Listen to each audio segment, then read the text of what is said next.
Welcome to the Health Workforce Technical Assistance Center's webinar series. This presentation is entitled State Health Workforce Data Collection, Findings from a National Survey of States, and it was presented on October 19th, 2015 by Gene Moore and David Armstrong. Hello, my name is David Armstrong, and I'm the Director of the Health Workforce Technical Assistance Center. And I'm joined by Gene Moore, the Director of the New York Center for Health Workforce Studies, where HWTAC is housed. Today's presentation focuses on findings from an ongoing survey about state-level health workforce data collection efforts. Gene is going to present findings from this survey and also discuss her experiences here in New York collecting health workforce data. Then, at the end of her presentation, I'm going to do a demo of the online version of our state health workforce data collection inventory. After the presentation and demo, you will have the opportunity to ask questions using the chat panel on the right of your screen. And when today's presentation ends, there will be a brief evaluation survey. So please take the time to fill it out and give us your feedback. Jean, are you ready to go? I am. Good afternoon, everybody. My name is Gene Moore, Director of the New York Center for Health Workforce Studies, and I'm really excited to present findings from a survey of states that the Health Workforce Technical Assistance Center is presenting. To give you a little context on this, there's been growing interest in state health workforce data collection and monitoring systems, and it's driven in part by health reform initiatives that are reshaping health services delivery and health workforce demand. So, for example, I think states are under increasing pressure to better understand the supply and distribution of the current health workforce, to assess primary care capacity, to understand the relationship between access to care and health workforce availability. So the Technical Assistance Center launched an online survey of states asking specifically about their health workforce data collection activities, and specifically asking about data collection related to the supply of workers, the demand for workers, the educational pipeline. So what I'm going to present today is what we found so far. And to Dave's point, we view this as a work in progress. So the survey continues to be in the field, and actually we have some ideas about making some refinements going forward, and we're very interested to hear your feedback about that. So to date, we got survey responses from 40 organizations in 32 states that report collecting health workforce data. And again, when you look at the non-responding states, it doesn't mean that they're not collecting data. It just means that we haven't heard from them yet. So we don't know for certain exactly what's happening. Who collects workforce data? This is an interesting one because I think when we first started this, my expectation was that these were state-driven initiatives. And while clearly there is state involvement, it's not just states who collect data. So while it can include state agencies, sometimes it's state universities, but also nursing centers, area health education centers. And I think one of the things we're seeing is that there are many collaborative efforts around state-level health workforce data collection.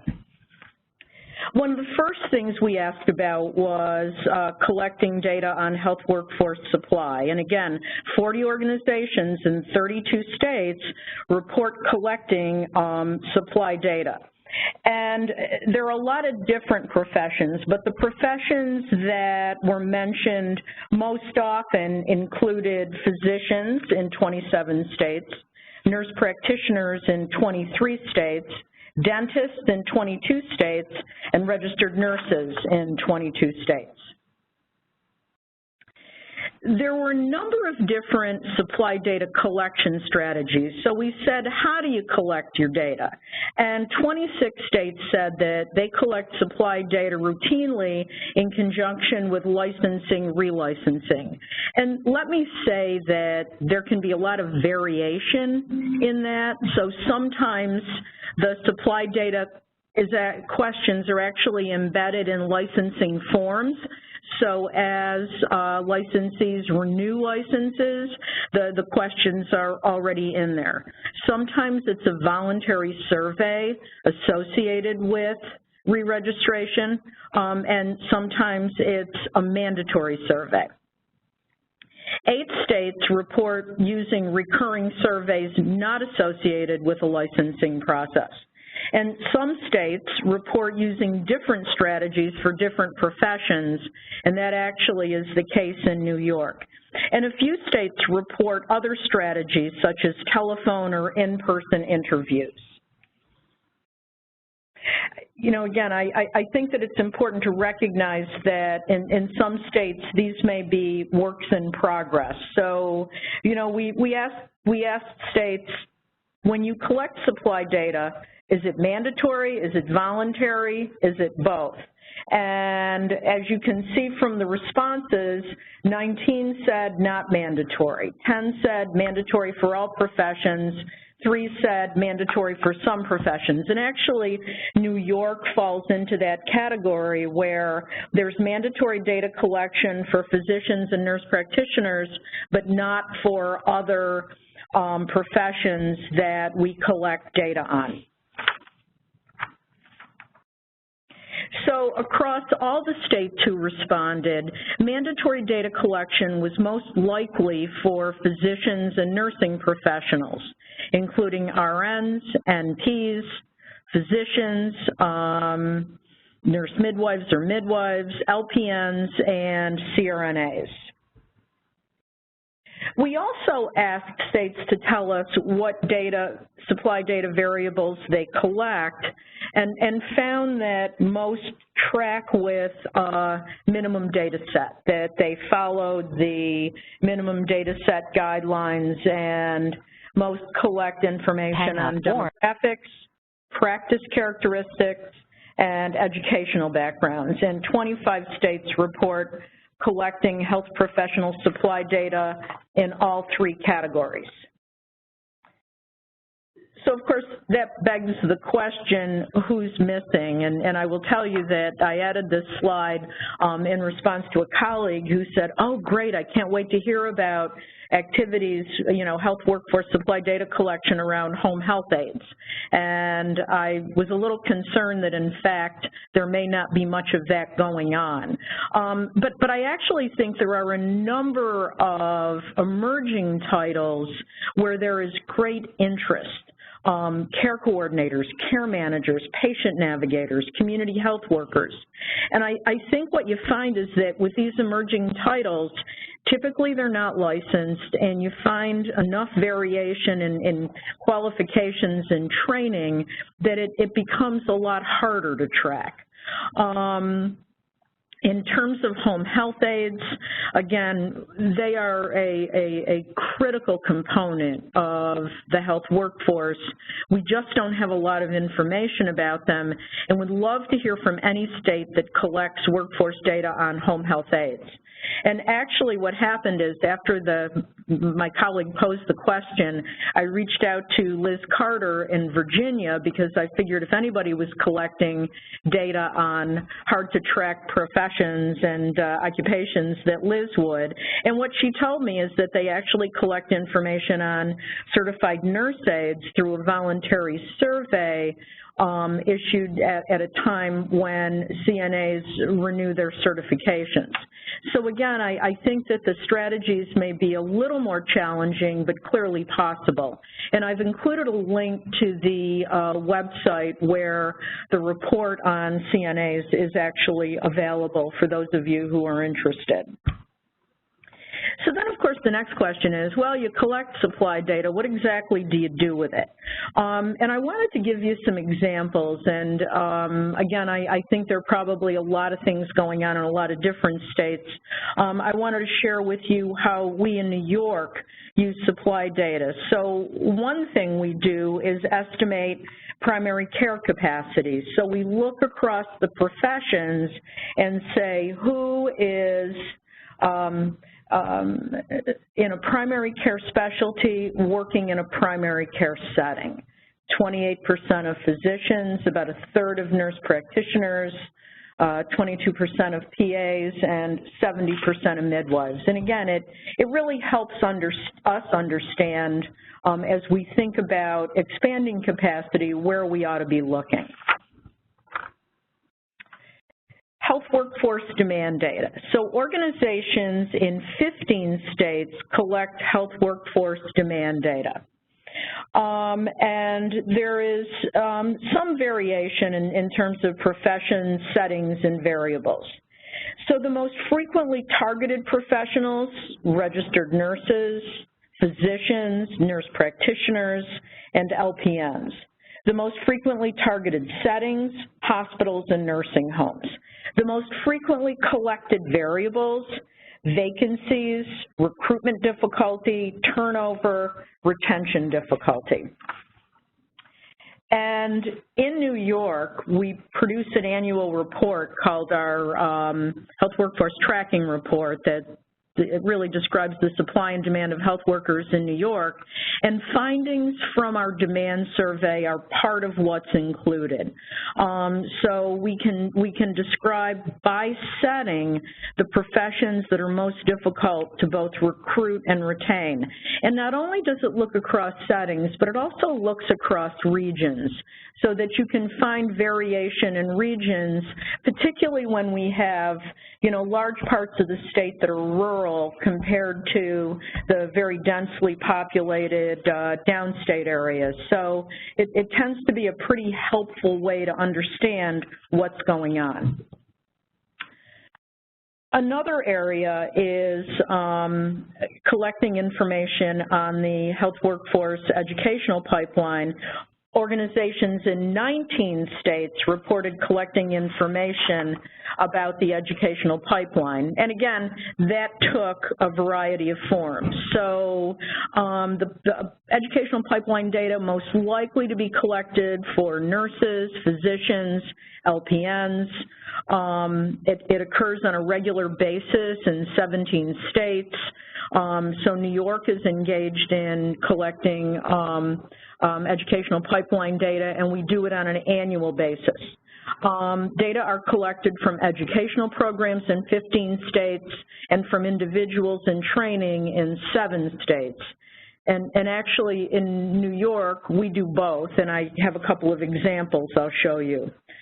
So most states report collecting information on graduations, enrollments, demographic characteristics of trainees. A small number of states report collecting information about trainee postgraduate plans and job market experiences. So one of the things we do annually is survey physicians who are completing graduate medical education training in New York.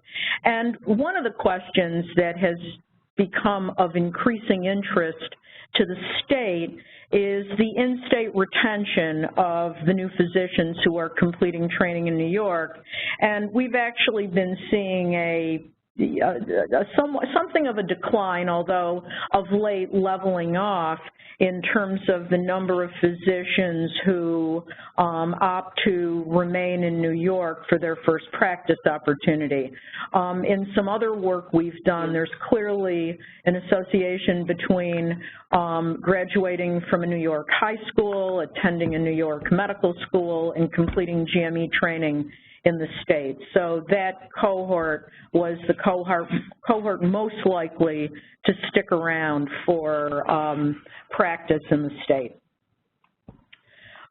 We also do an annual survey of nursing deans and directors, and it's really to understand, trends in nursing graduations. So we've been, as you can see from the chart shown, we've been doing it for a really long time, and what's interesting is that BSN completions are now kind of outpacing associate degree completions. But what's even more interesting, and unfortunately I didn't add an additional slide, but that the BSN completers, so nurses who are already licensed, who already hold an associate's degree, and who go on to complete a BSN, are a growing cohort of the bachelor's graduation. So interestingly, we may not be contributing as much to new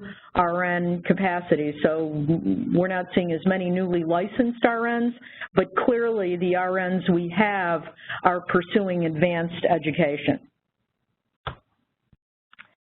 So thinking through state data collection strategies, and again, I think I have to say that, this is based on our experiences here in New York, but also from what I know about other states and the strategies that they're either contemplating or have already implemented. So one is building collaborations.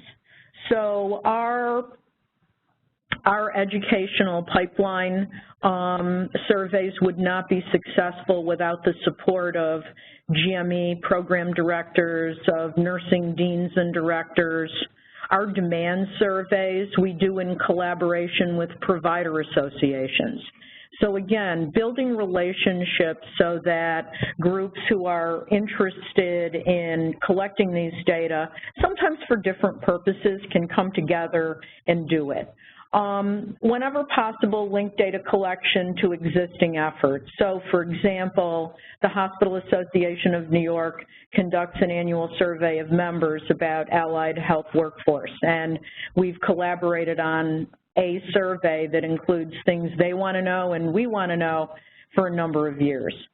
Keep it simple. I think that, I think somebody said something to the effect of there's an inverse relationship between the length of a survey and the response rate. So making sure to ask the right questions, but trying to keep it as short and to the point as possible.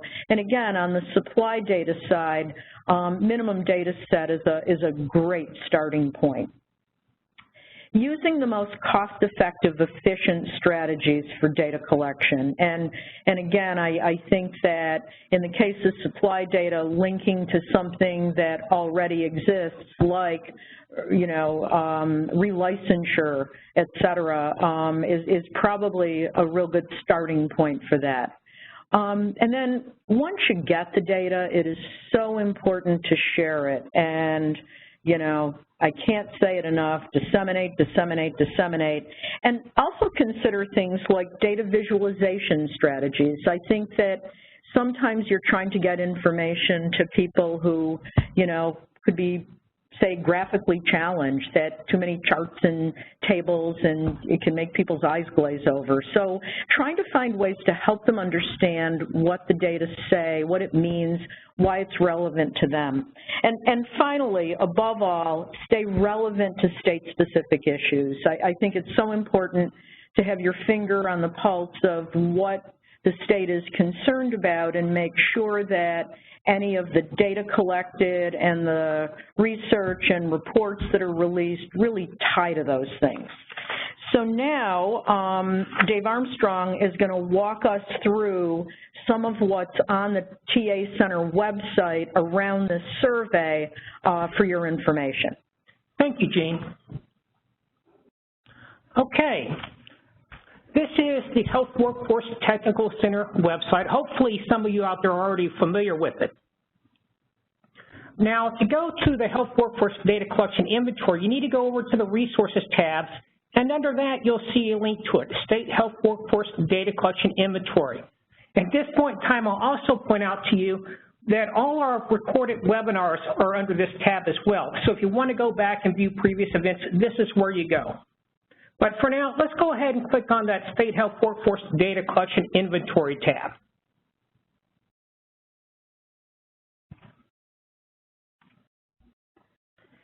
And here we are. Just give it a few moments to load up. All right, the first thing you see is a map, and the map is interactive. And if you scroll down a bit, there's a summary table. Now, as I stated, the map is interactive, and to use the map, what you need to do is use these checkboxes on the right side of the screen for professions and data type. Do not bother clicking on the states. Now, the state names that are shown represent states that are collecting health workforce data, or at least states that have responded to our survey, I should say. So, for example, let's say you want to know about states collecting demand data for PAs. Well, we can just go over to the right side here, do a few clicks to update the map.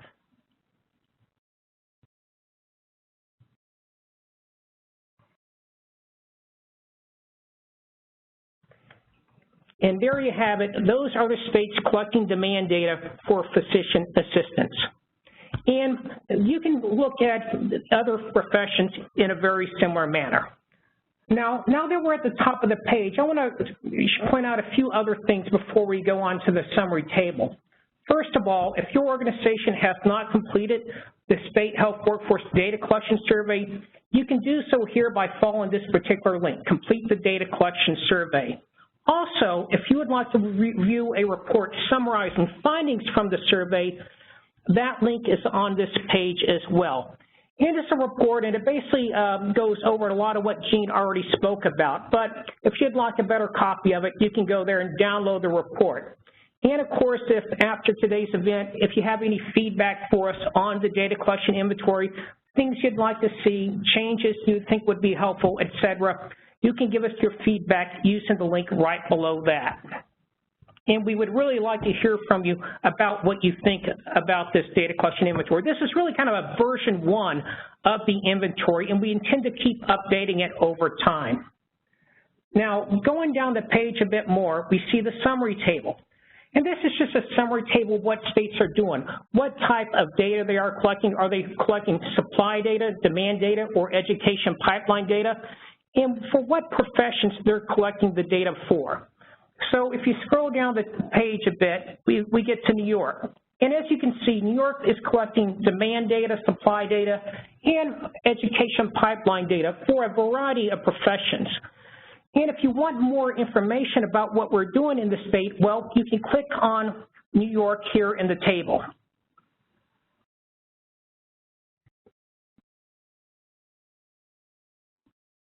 And it's just taken a while, but we'll get there. And here we are. And this will take you to a detailed state page. This page lists all the organizations within the state collecting data and gives a brief description in more detail on the type of data that is actually being collected. So here for New York, we see that the Center for Health Workforce Studies collecting data. You have our organization website, a brief description, contact information, which in this case is myself, and also more detailed information on the type of data we are collecting. So for example, in New York, we collect supply data on dentists. And that data is collected for a survey that is part of the licensing process. The survey is not mandatory. It's collected on every individual in the state. We collect information on demographic characteristics, educational background, and practice characteristics. And we actually conduct this survey in regular intervals. It's basically conducted at the time of re-registration, which for dentists is about every 2 or 3 years. And down here, we see workforce demand data. And we have all our information on the type of demand data we collect. And for education pipeline, we don't collect as much on the education pipeline, specifically just physicians and RNs. And then in New York, another organization also collects data, Haney's, the State Hospital Association, and you see all their information down here. So at this point in time, I'm going to go back to the front page of the data collection inventory. And once more, at any time during this event or later on, if you would like to share us your thoughts on the inventory, what would you like to see for next steps, we would love to hear from you. And you can always come back to this page later and give us your feedback using the links on the screen. If you want to fill out the survey, there's a link for that as well, and also a report summarizing findings. So, Jean, do you want to Sure, let me wrap this up. So the TA Center plans to continue with this survey. And again, the first thing is to touch base with any state we haven't heard from to figure out what, if anything, is going on. And there are other questions that I know that I have, and I'm really interested to hear what your questions are, but around the quality of the data collected, and of particular interest for me is response rates. The potential for actually asking states to, or organizations to share their survey instruments, with the potential that we could perhaps learn from each other on some of the more effective approaches, and also how people use the data they collect. Again, I know this is heavily focused on who's collecting what, but again, as I mentioned earlier, I think it's critical to understand what happens to those data and how they're being used to help planners, policymakers, providers make some informed decisions. So at this point, we'd really like to hear from you and have you tell us your thoughts on the next steps we ought to think about taking. Okay, Jean, at this point in time, we're going to open it up to a Q&A session with the audience. Once more, if you're out there listening, you may ask questions using the chat panel on your screen. And please send your questions to all panelists so that we can all see them up here. Now, with that said, we do have a question. Jean, I think you can answer this one. I know you said that you don't have data on home health aides and would love to hear any suggestions. I have heard a New York-specific suggestion about gathering data connected to HHA registry. What other suggestions have you heard for this workforce?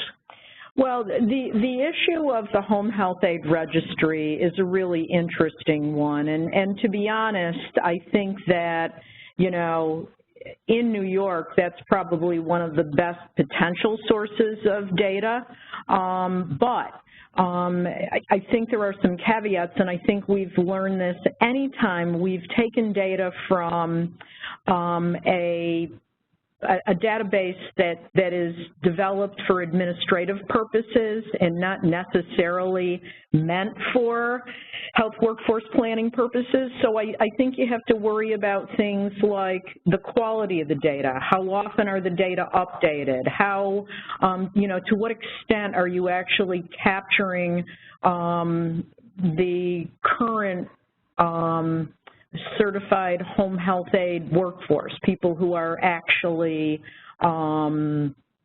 engaged in working as home health aides. I mean, to be honest, one of the big challenges with this group is the fact that they may move in and out of the home health aid workforce. And I think we're all kind of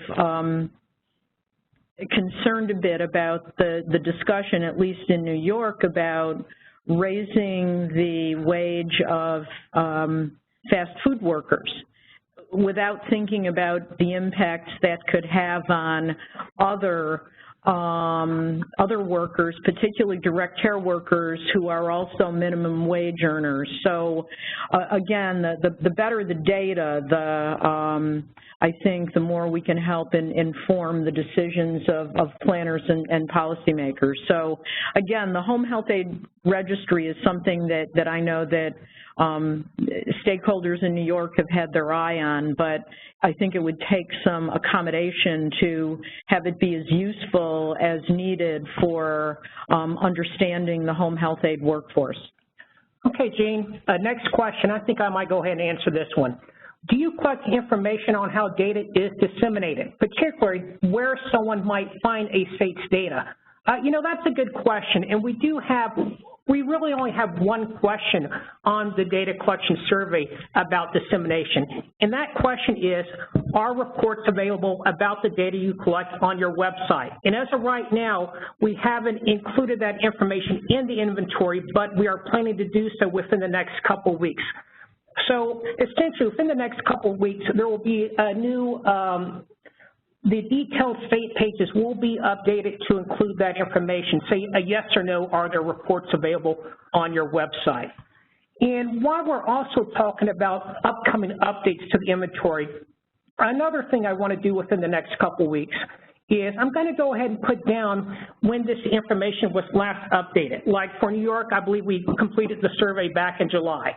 So for each organization, we can put down when this information was updated. So you get a sense of how fresh it is and whether or not it might be out of date, which kind of leads to another question that I know we've already seen a few questions to this point. So I'll go ahead and talk about this a little bit right now. Well, how are we going to keep this information updated? Well, that's a good question. And I would think that if we haven't heard from someone within a year or two, probably a couple years, we would go out and contact them. But also keep in mind, as we update the questionnaire as well, we will also reach out to different organizations that have completed it and ask them to update their information for the new questions. And one more thing I will point out, if at any point in time your organization, something changes about it, you start collecting data for a new profession or your contact information changes, you can always contact me personally, and I will update the information as well. So there's a few different strategies in place that we're going to be pursuing to make sure the information stays current. Okay, next question. Jean, perhaps you can talk a little bit about this one. Can you discuss the use of IT to collect data on an ongoing basis, models, resources, et cetera? So New York has been sort of an interesting experience, and of late, some of our strategies have been changing. So if I hadn't mentioned it, we'd been using voluntary re-registration surveys for collecting health workforce supply data. But interestingly, with the migration to online re-registration, we saw our response rates drop precipitously to the point where the data simply weren't viable for the kind of analysis that we wanted to do. So, you know, we've been exploring other strategies, and there was an interesting development, and that interesting development was that there was a law passed in New York related to a change in scope of practice for nurse practitioners related to the collaborative practice requirement. It went from a relationship, an agreement in some instances to a relationship. So you had to document that you had a relationship. But when the law changed, the state wisely added language saying that NPs were required to report on to the state at the time of re-registration. So it was with a collaboration between the State Education Department, the licensing agency, the State Health Department, and my center, the Center for Health Workforce Studies, we built a plan for data collection. And we identified the questions that we felt needed to be asked, and they tracked very closely to minimum data set guidelines. And the State Education Department, who, you know, always struggles with resources, built a survey using SurveyMonkey. Now, honestly, that wouldn't have been our first choice of what to do, but it was what was available and the way that they were going to approach it. So we built a system where NPs report using the SurveyMonkey survey, and in fact can't complete their re-registration until that survey is completed. And then we, the center, pick up the surveys as they come in, and we are building a database from the return surveys. So, you know, again, I think that there are a lot of different ways to do this, and I think it has to do with, you know, the collaborators you're working with, the willingness to build things that are going to work for people. I mean, we're so excited. We've gotten more survey responses from this mandatory SurveyMonkey survey in a month than we got in a year for all of the other voluntary surveys combined. And, you know, to be honest, that's giving us pause about, you know, thinking through what we ought to do going forward. And, you know, my feeling is, gee, if this approach works, why not? If, in fact, all of the collaborators who need to be at the table are willing to try this strategy, let's find ways to make it work. So, you know, I guess what I would tell you is that there are a lot of different approaches that states are using, and, in fact, we're doing things we haven't done before, but seem to be having good luck with it. So one possibility is to ask about that so that as we think about updating the survey and asking states additional questions, to have that be one of the questions we ask. Okay, Jean, next question. Do you survey likelihood to retire in the next 12 months in order to project retirement? Absolutely. You know, I think for a long time there were concerns about, you know, asking people plans to retire in 5 years. And to be perfectly honest, after the economic downturn hit in 2008, we realized that, you know, 5 years was just way too long. So we have retreated, and we ask a question about what changes do you plan to make in the next year, and it's related to reducing clinical hours, retiring, leaving the state, leaving clinical work, et cetera. So it's embedded in a number of options that I think are pretty useful and can help with workforce planning.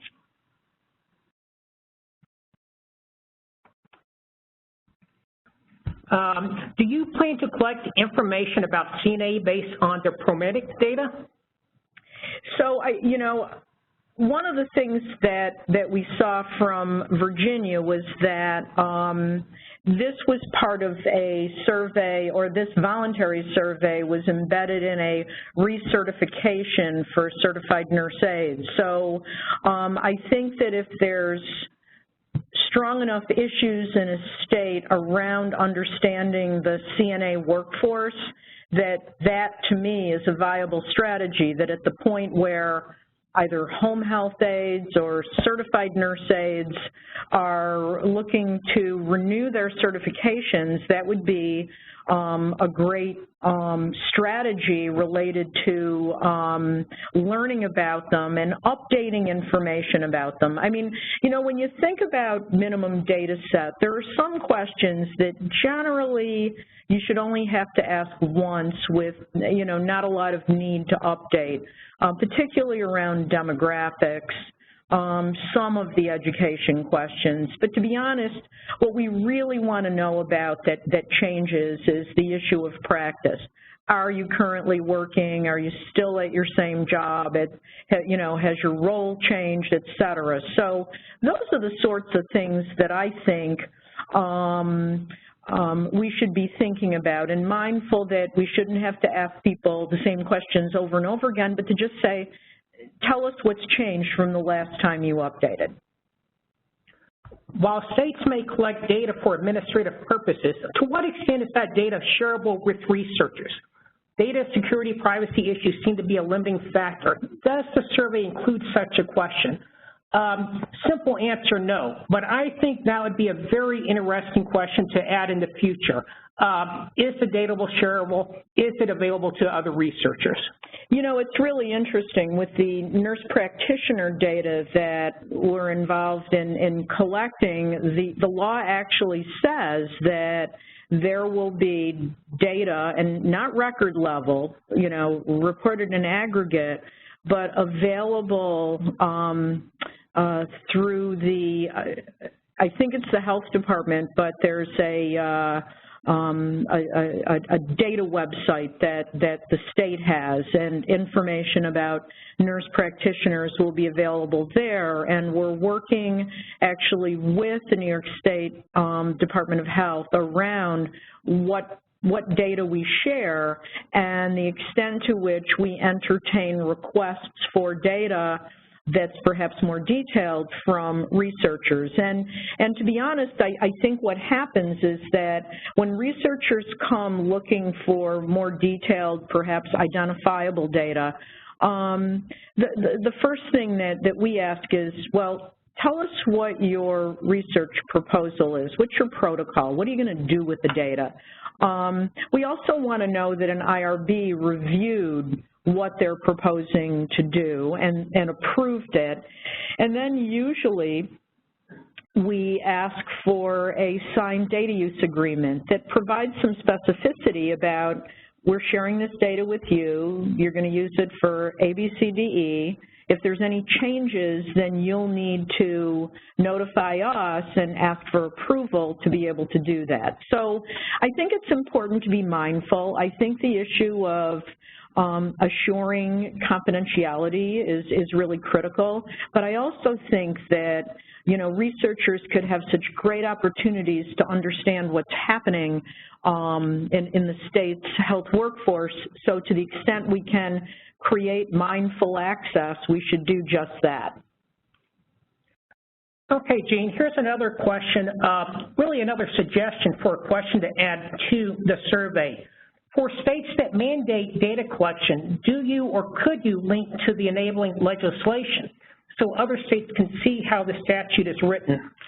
I think that's a great idea. I think that it will likely take a variety of forms, but to be perfectly honest, I think, again, one of the goals of this is for opportunities for states to learn from each other. So to the extent that states can make that available, we will certainly ask, can every group that is collecting data through some kind of mandatory reporting share the legislation? That I don't know, but to the extent it's available, absolutely.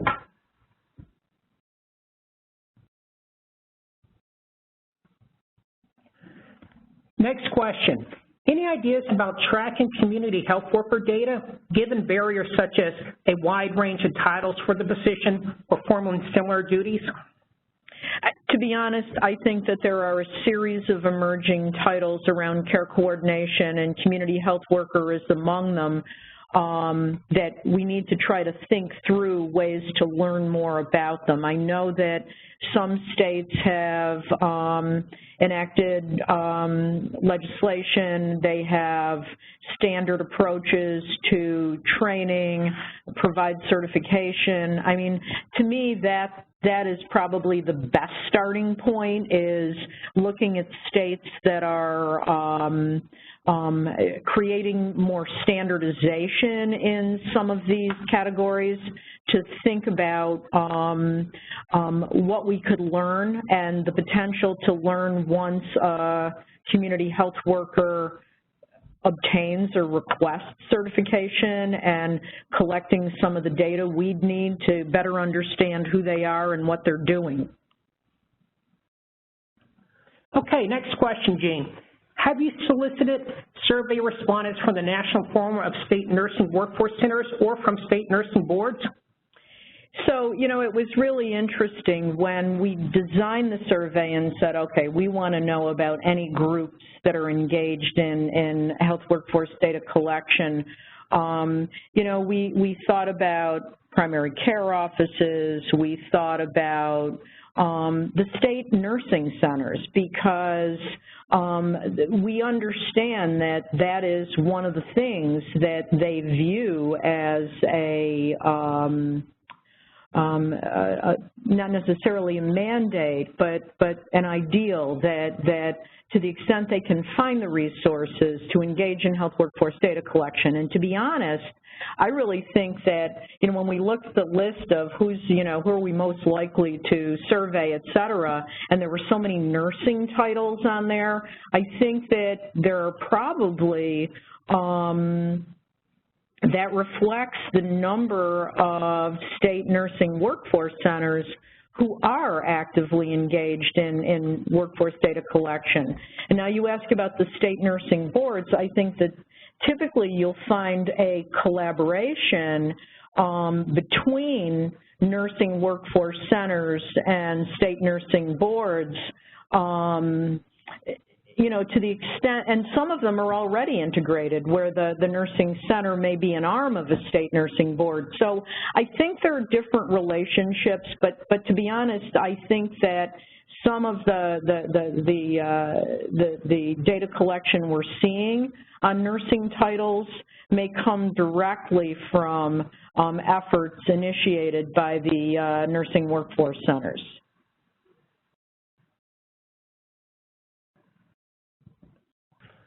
Okay, next question. At a recent conference, New York State District has decided not to grant certification on community health workers. How are you planning to track positions available in trainings being offered at post-secondary education, hospitals, and community-based organizations? So for those of you who are not familiar with New York State District, et cetera, so the district program is really an attempt to bring healthcare providers in an area together and to work to reduce ambulatory care sensitive emergency room visits and hospitalizations.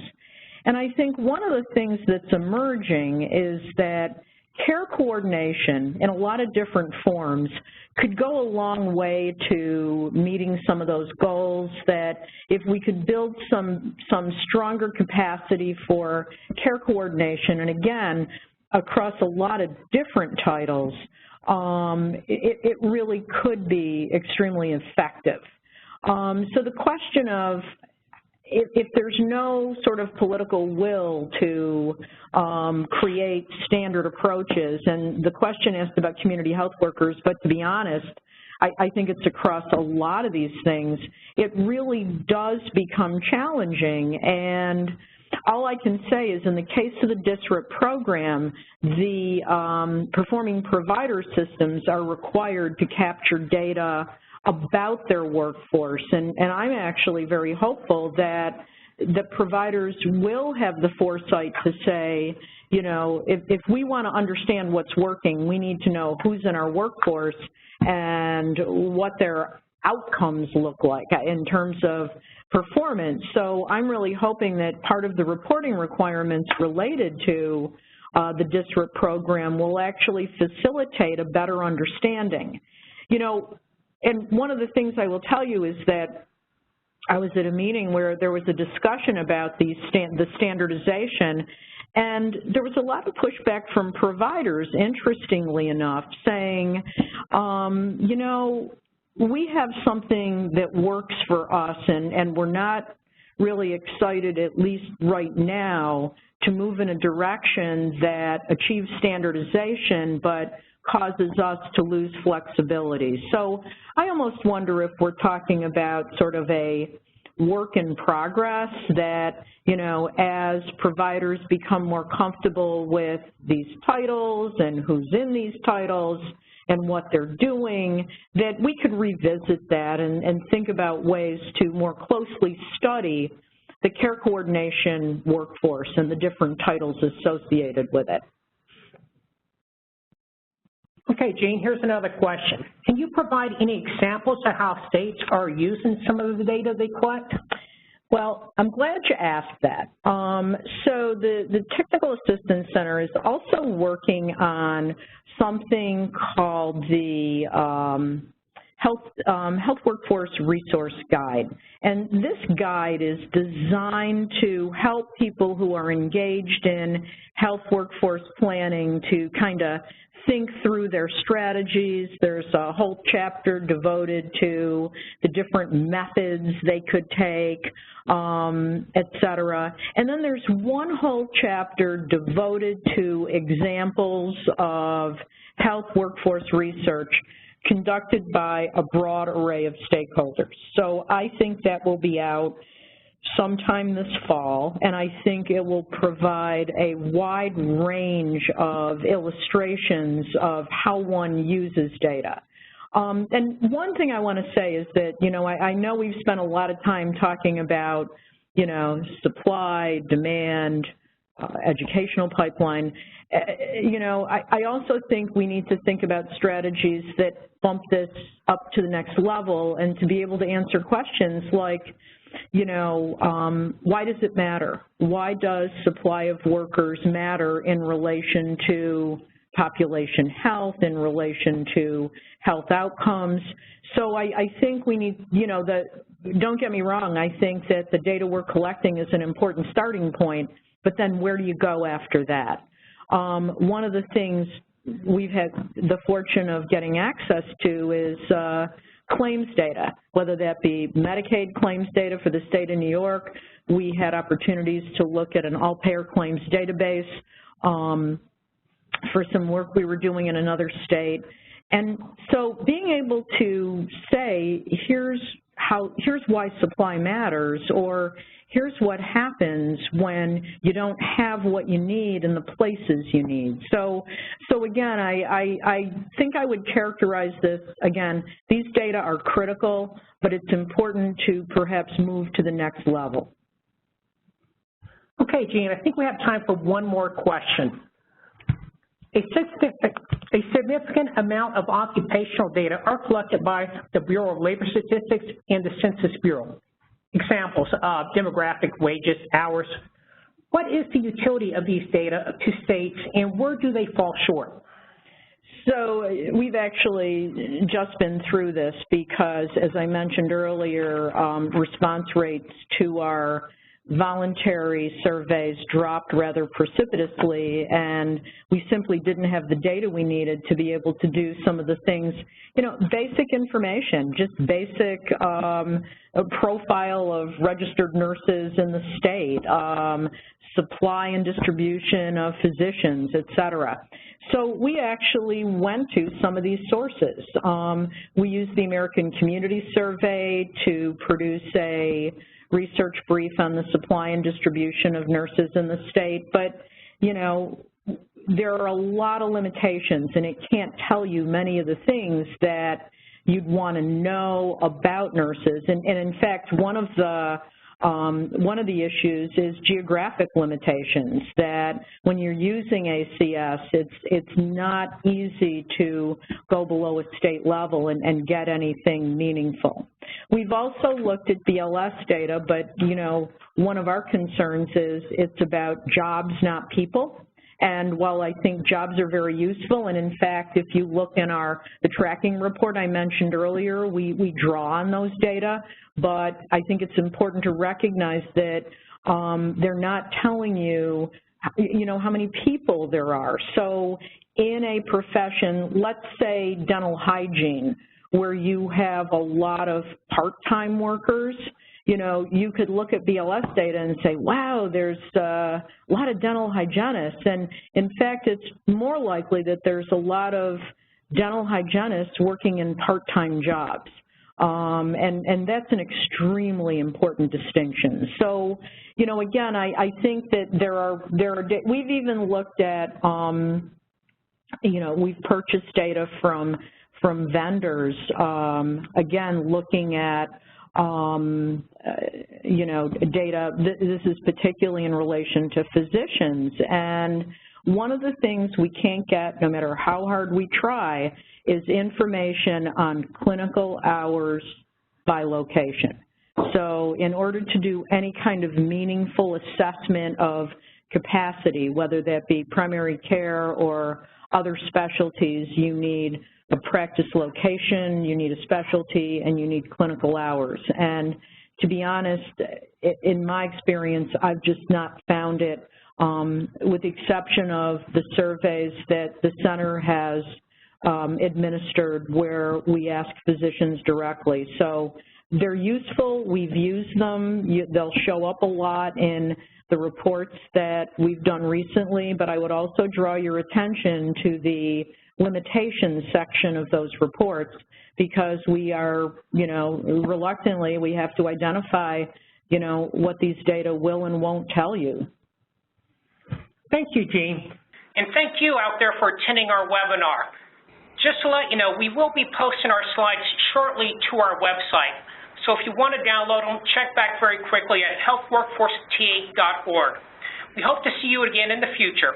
Thank you, and have a good day.